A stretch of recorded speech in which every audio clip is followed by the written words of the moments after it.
Okay, it's Matt Edward again. Don't hold this against me, but I used to be a tax collector for Canada Revenue Agency.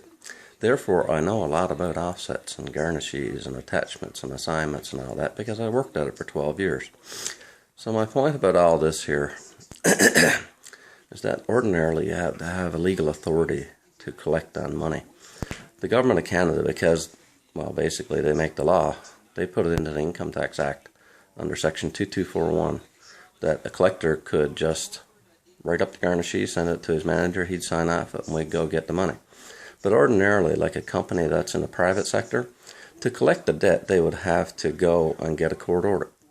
After they get a court order, they can go get the money from the person's assets, or they'd order the sheriff to go do something, to go take a car, a building, something like that, and then they try to sell it to recoup their loss, repossess a car maybe. But the thing is that what they're doing here with us is just taking the money without any reason, without any authority, without any court order.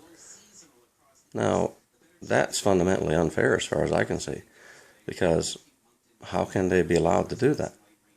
Now, what's really distressing to me is that the people that are actually owed the money is either the government or nobody. If the government pays the money to me through Manulife, then the originating party was the government. The government gave the money to Manulife. Manulife is the agent. The government is the principal. And so they are one and the same.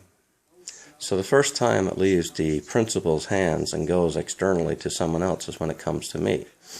So when Manulife sends me a letter and they say, we want the money that you got in Canada Pension Plan, it rouses my suspicion because I know that under the Manus case, that Manulife is not my insurer.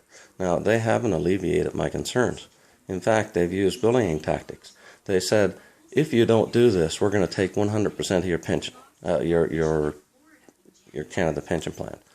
But they know, for example, that Sun Life already takes it. Now, in the criminal code, that's called extortion. If someone uses some kind of threat, I don't know, it could be physical, financial, to try to separate you from your legal rights, that's quite possibly a crime. So I went to the police about this and I called it fraud. Fraud is defined as using dishonesty or deceit to make your economic interest be put at risk. You don't actually have to lose the money. People might not realize that.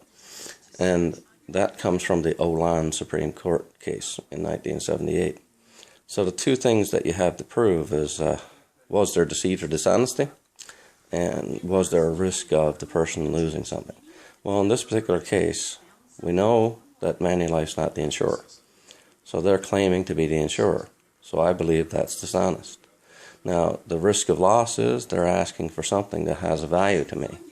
I paid into that plan, and I should expect to get money out of that plan. But they want my right to it. And I'm saying, why should I give